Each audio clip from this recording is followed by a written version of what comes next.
Ay, yung lola niya, pag andun, sa naiinis na.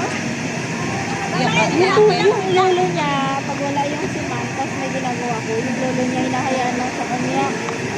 So, hindi siya na ano sa laruan? Hindi. Ba't nasanay na gano'n? Jasmine naman, nilalagay ko lang sa ano sa stroller, tapos nilalak ko. Dati Ilang taon na ba maliit si pa siya. Jasmine? Ha? Ilang taon na? 3. 3 years ka na rin sa kanila. Oo, 3 taon na nga. Sabi nga ng amo ko, may 10 taon ka pa sa amin. Sabi ko, 13 years ka pa. gusto niya tumanda kami parehas doon sa bahay niya. Sabay daw kami tumanda doon. Ha? Pwede naman ba sa tasan mo? Nagre-renew ka pa ba? Hindi ko nga alam, depende. Depende pag, Nagre-renew pa. pag malapit ng umuwi, titignan ko yung sitwasyon niya. Kasi naawa din ako kay Keisha.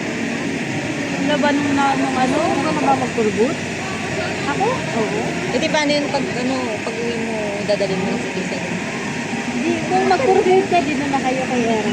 Depende kami kung saan mas convenient kasi gusto ko sa amin.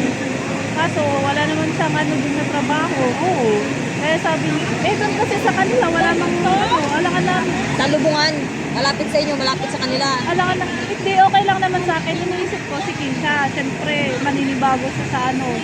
Kaya nila naman yun. Tsaka yung salita nila, hindi namin naiintindihan. Paano yung Oo. school niya? Bigay na yung mga tamo na. Yun nga, Tagalog yung usapan niyo. Tagalog, pero yung sa school, ginagamit nila, merong kabampangan daw. Iba yung salita nila. Parang Kaya ibon gusto din. ko, sabi ko, ano ko yung bahay doon, para kunwari kung wala pang di doon muna kami. Mag-business, kasi gusto niya mag-open ng computer shop. Yun din kasi yung hirap kapag nakapag-asawa ka na malayo sa inyo. Malayo. Gusto niya din sa amin, kaso nga lang sabi niya, anong trabaho ko doon, anong magiging ano ko doon. Mag-business kayo. Sabi mag-alaga na lang tayo ng mga ng livelihood. Livelihood. Like wait ng baboy. Ano tawag nun ba? Yung mga manukan, chicken. Chicken, Poultry. pig, poultry. Oo, poultry. Sabi, pwede naman. Pwede yun, pero matagal kasi Kailangan mo yun. sa- Kailangan may everyday income kayo. Oo, yun nga. Kailangan din may kayo doon. Kasi iba yung amoy nun. Baka yung mga kapit na. Hindi, ang balak namin dun sa yung sa, iba, dalawa yung lupa na binigay. Yung isa yung sa malayo, sabi ko dun na lang. Oo, doon ang farm nyo. Doon na lang ang farm. Tapos yung uwian dun sa bahay. Parang, Pero paano yung lote na doon sa Pampanga? ano man sa lote dun? Mabalak Ha? Wala nga akong may lagay eh. Oo, nagbabalak. Kaso nga lang, ayaw nga namin. Ayaw din niya.